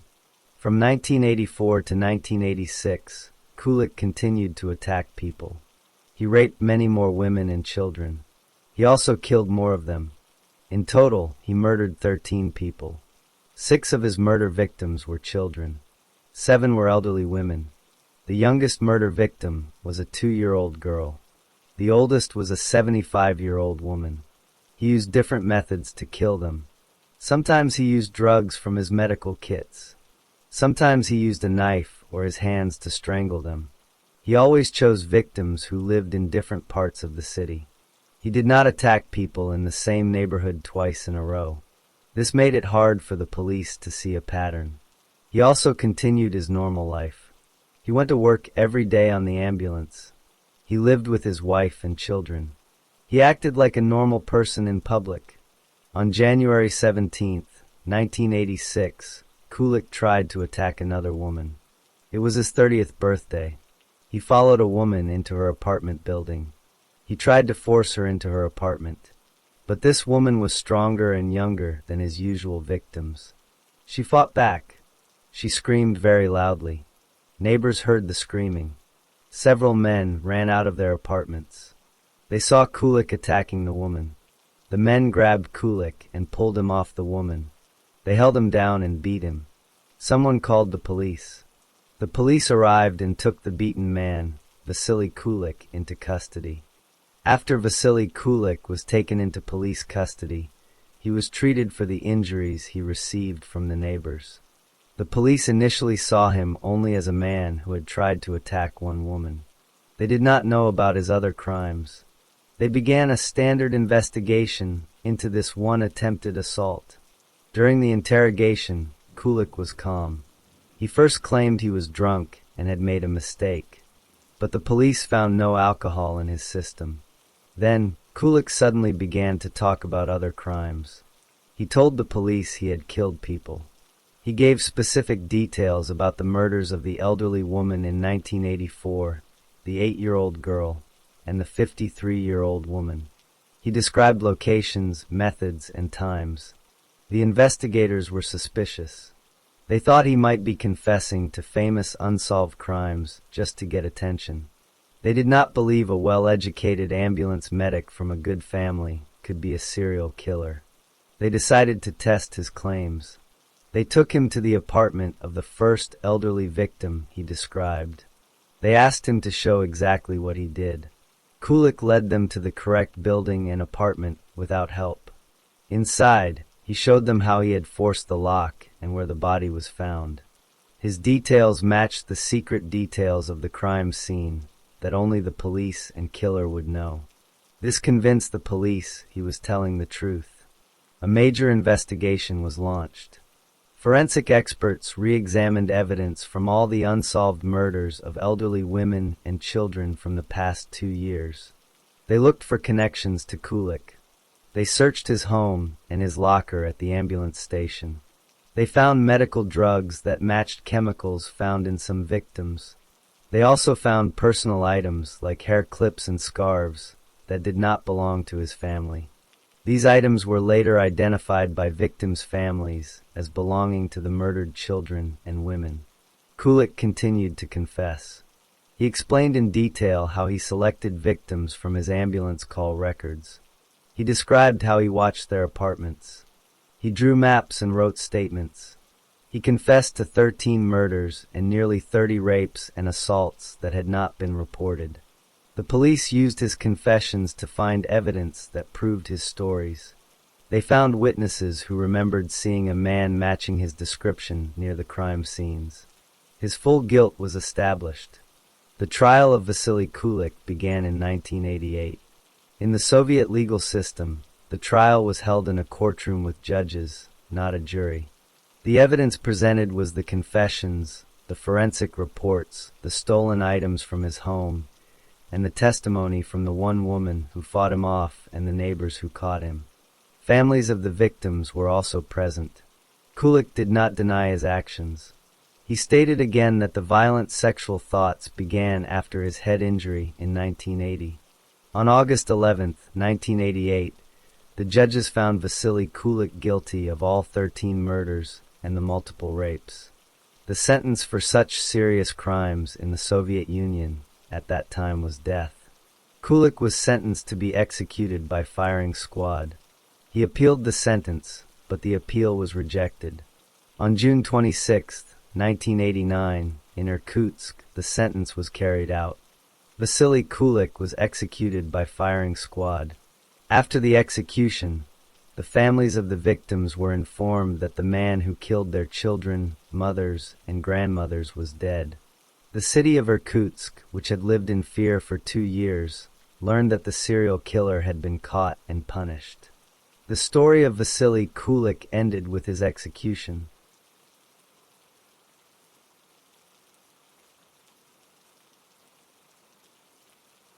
Story 8.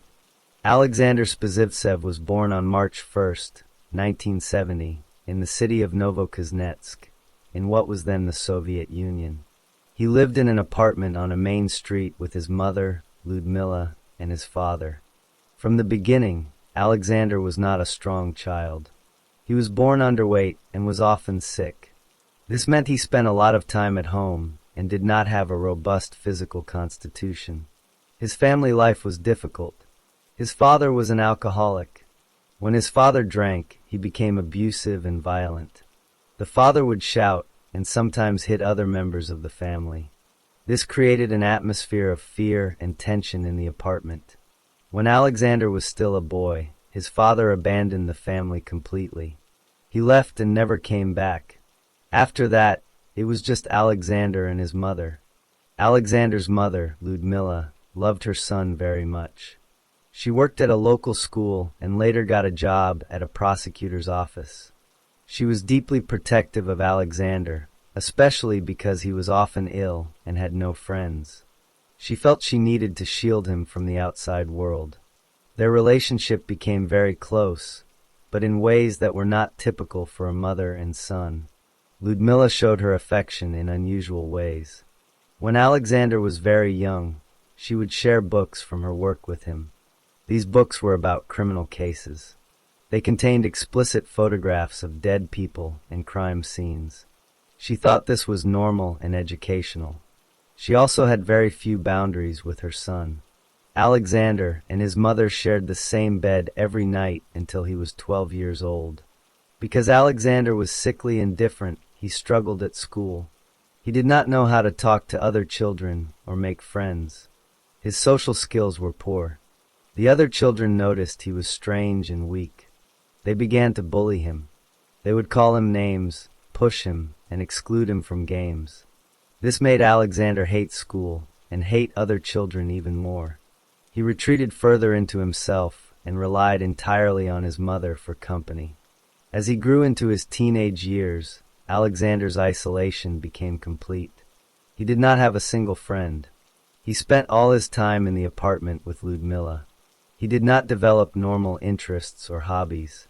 His world was very small, consisting of his home, his mother, and the disturbing images from her books. He did not learn how to interact with people in a healthy way or how to manage his emotions. When Alexander was 18, something happened that changed his life. He met a young woman, and she became his girlfriend.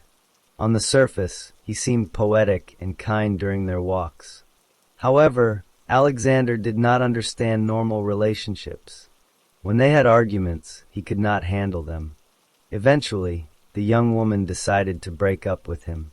Alexander could not accept this rejection. His reaction was extreme and violent. He kidnapped his former girlfriend and took her to his apartment. He kept her there against her will for a month. During this time, he hurt her repeatedly.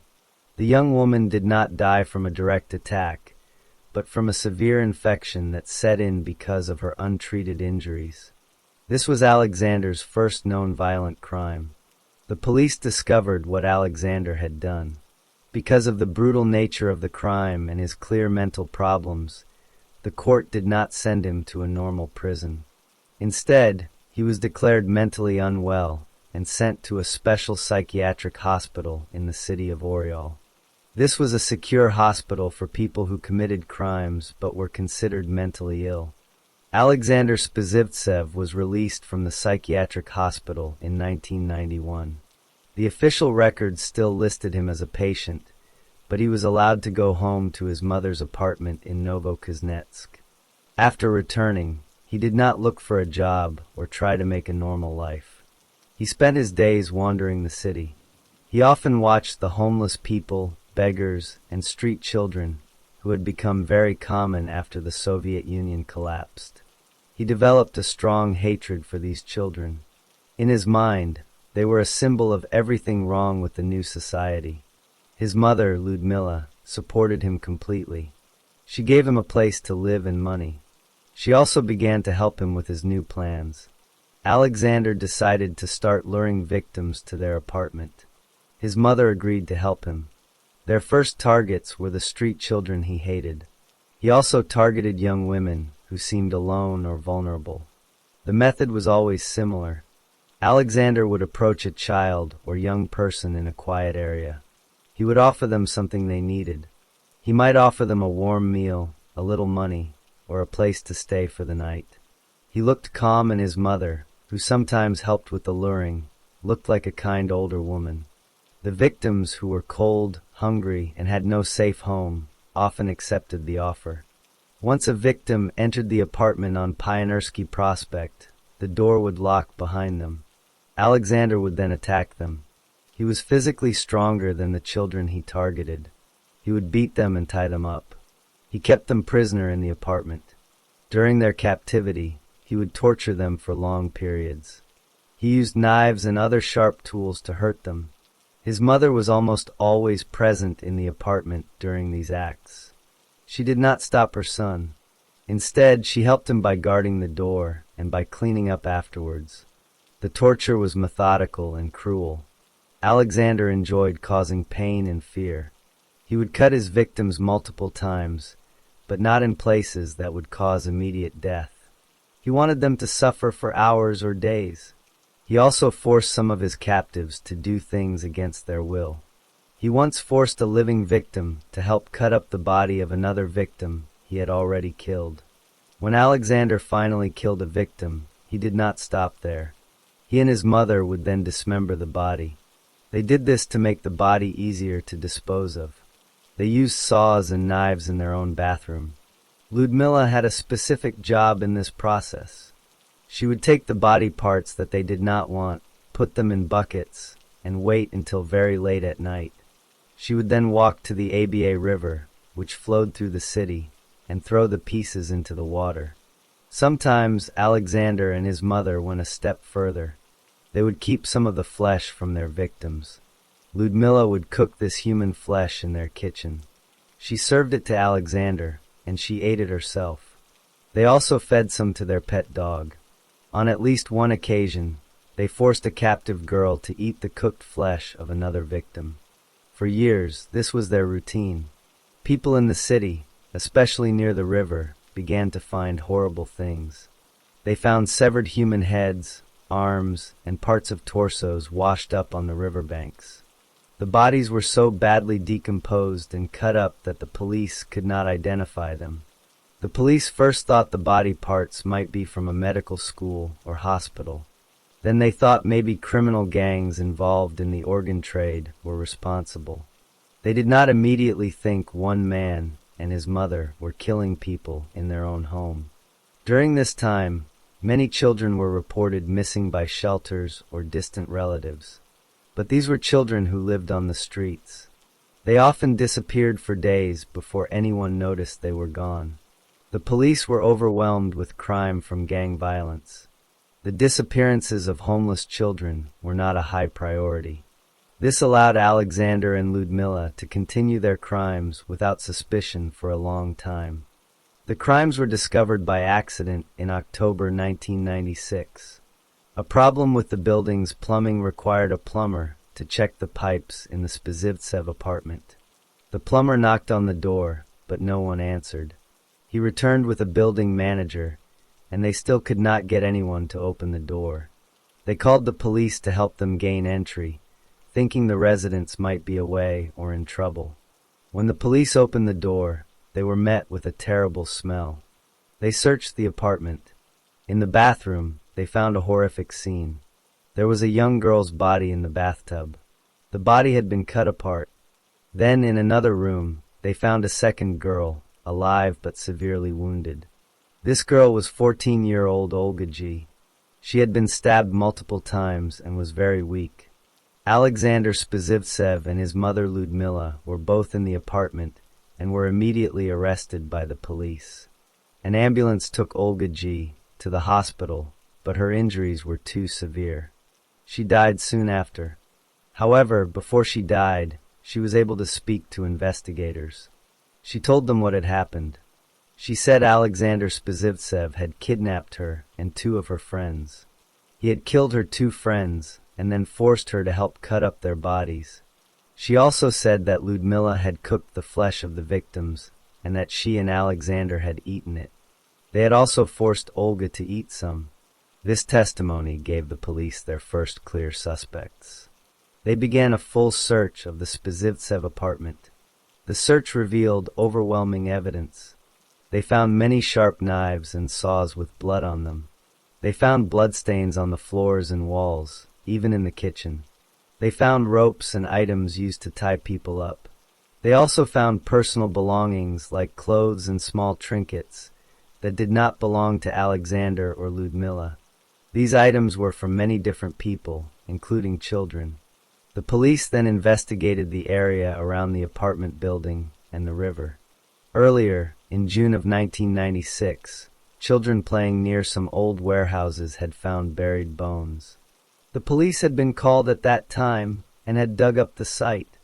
They found the bones of many children, from very young to teenage.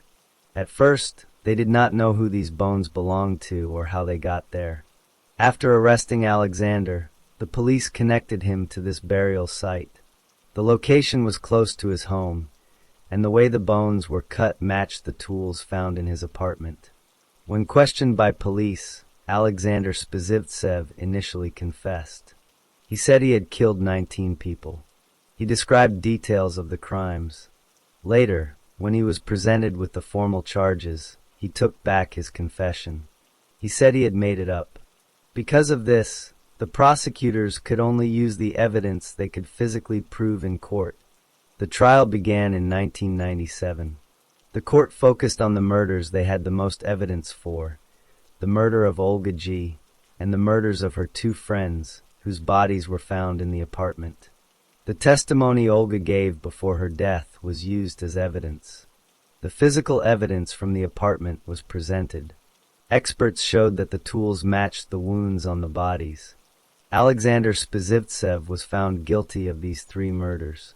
He was not convicted for the other murders he confessed to, or for the bones found at the warehouse site, because the judge said there was not enough direct proof to link him to those beyond a reasonable doubt. Due to his history of severe mental illness, he was not sent to a regular prison. The court ordered that he be confined indefinitely to a secure psychiatric hospital. He was sent to the Kamyshin Regional Hospital, where he remains permanently. His mother, Ludmila Spezivtseva, was also tried. The court found her guilty of helping her son commit the murders. She was found guilty of aiding in the kidnappings, disposing of the bodies, and destroying evidence. She was sentenced to 13 years in a standard prison for her role in the crimes. The story of Alexander Spizivtsev ended with him locked away forever, unable to harm anyone again.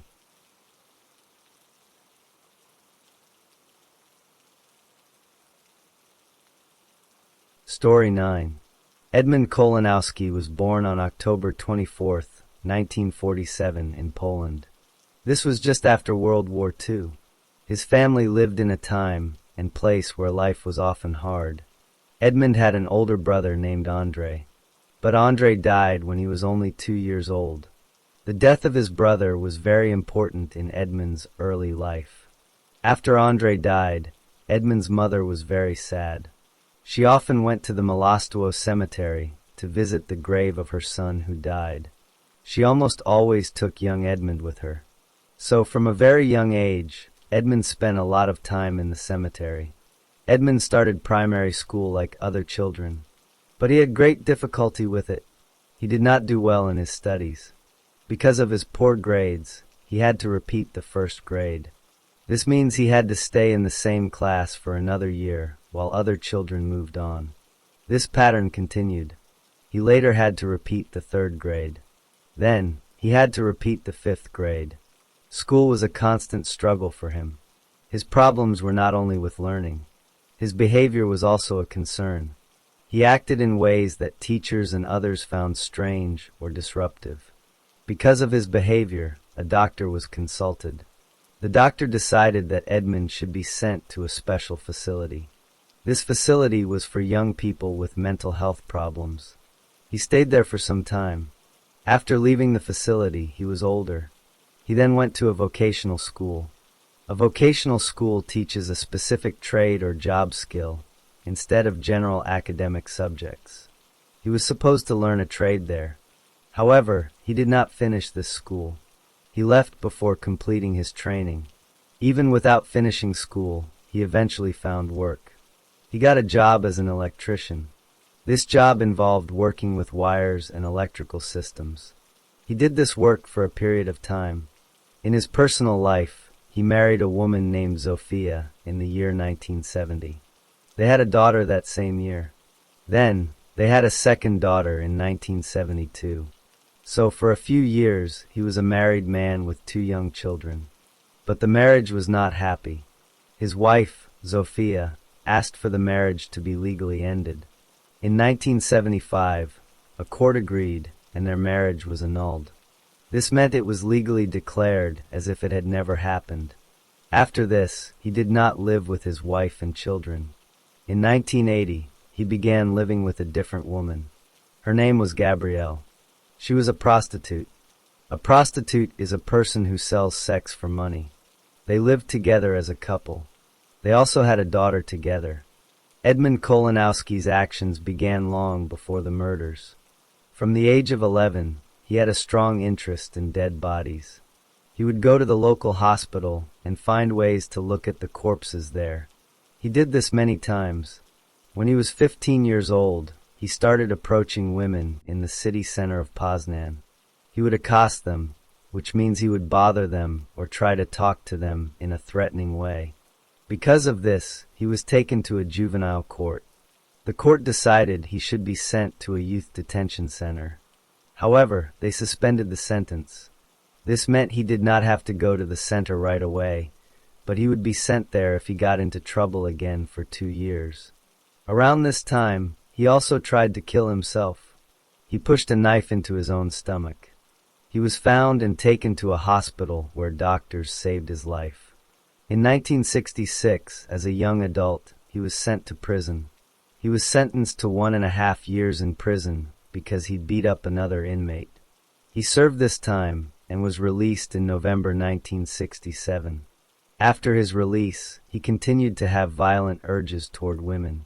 Starting in 1972, he began to terrorize women near a place called Lake Rusalka.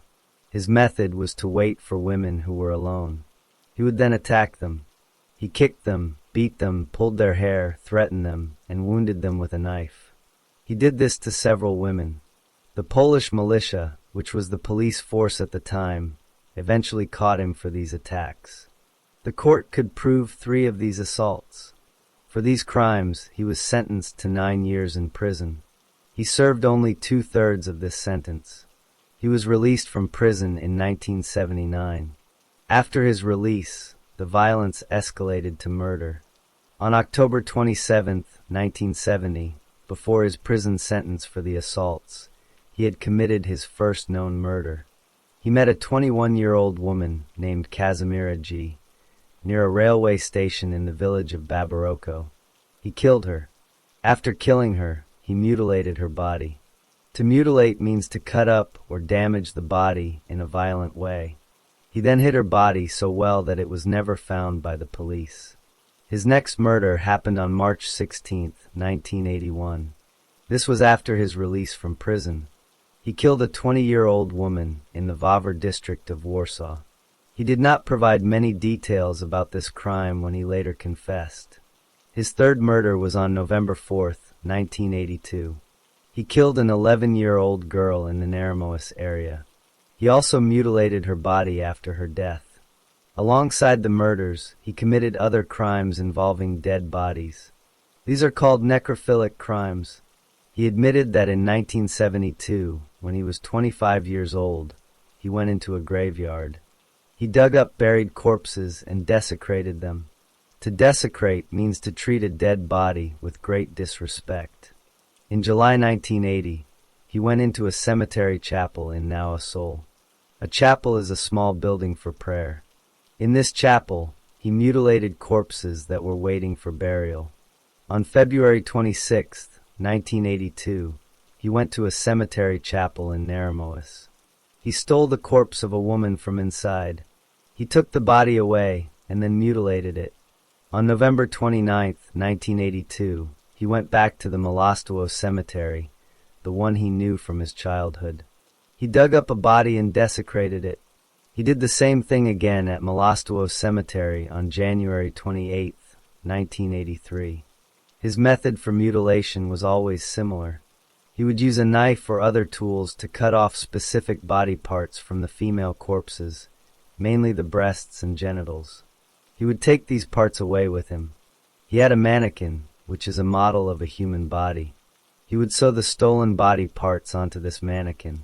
He did this for his own sexual purposes. After a few days, he would often burn some of the stolen body parts. He burned them in the furnace at his home to destroy the evidence. The police, known as the militia in Poland at that time, knew that someone was violating graves at the Mołostowo cemetery. They decided to set a trap to catch the person. On the night of May 7th, 1983, militia officers hid and waited at the cemetery. Edmund Kolanowski arrived at the cemetery to dig up another body. He saw the police or realized they were there. He managed to run away and escape the trap they had set. However, during his escape, he dropped a piece of paper. The police found this paper at the cemetery. Written on the paper were the words Polin Laskarzu. This was a clue. The militia investigators began to follow this clue. They determined that Polin Laskarzu was the name of a factory. It was a place that made pollen products for beekeeping. They went to this factory to ask questions. They learned that a man named Edmund Kolanowski worked there as an electrician. On May 16, 1983, just over a week after the cemetery incident, militia officers went to the pollen factory and arrested Kolanowski at his workplace. After his arrest, the police interrogated him. During these questioning sessions, he first admitted to the crimes of desecrating corpses. He told them about digging up and mutilating bodies in the cemeteries. He confessed to these acts. However, he did not at first confess to murder. The police then worked to connect him to the murder of the 11-year-old girl from Narrated in 1982. They had scientific evidence. The girl had a very rare blood type, BRH negative. The police found traces of this same rare blood type on a jacket that belonged to Kolanowski. They also found a witness.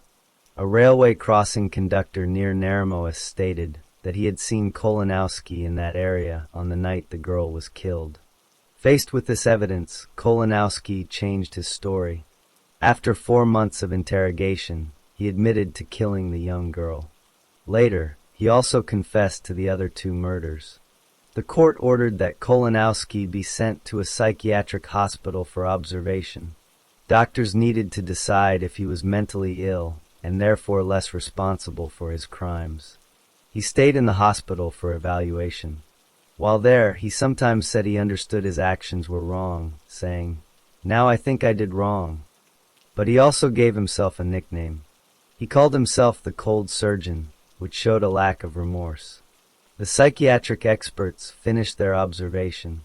They wrote a report for the court. Their conclusion was that Edmund Kolanowski was not mentally ill at the time he committed his crimes. They stated he could understand his actions and know they were wrong. A full investigation by the police took 3 years. After this, the case went to trial. The trial began on January 22, 1985. The prosecution accused Kolanowski of 3 murders, 5 counts of desecrating corpses, and 1 count of stealing a gold ring from a body. During the trial, Kolanowski changed his story again. He canceled his earlier confession. He told the court that the police had forced him to confess, and that his statements were not true. The judges listened to all the evidence, including the scientific blood evidence, the witness testimony, and the psychiatric report. They did not believe his claim that the confession was forced. The court found him guilty of all charges. On June 4, 1985, the provincial court in Poznan announced the sentence. The punishment for murder in Poland at that time was death. The court sentenced Edmund Kolanowski to death by hanging. Kolanowski's lawyer tried to save his life. The lawyer made an appeal to a higher court. He asked for the sentence to be reviewed and changed. The Supreme Court of Poland studied the case. They decided the original verdict was correct. They upheld the death sentence. On July 28, 1986, in the detention center in Poznan, the sentence was carried out. Edmund Kolanowski was hanged. This was the last execution ever to take place in that prison. His body was buried 3 days later, on August 1, 1986. He was buried in the Mołostowo cemetery. the same cemetery his mother took him to as a child, and where he later committed his crimes.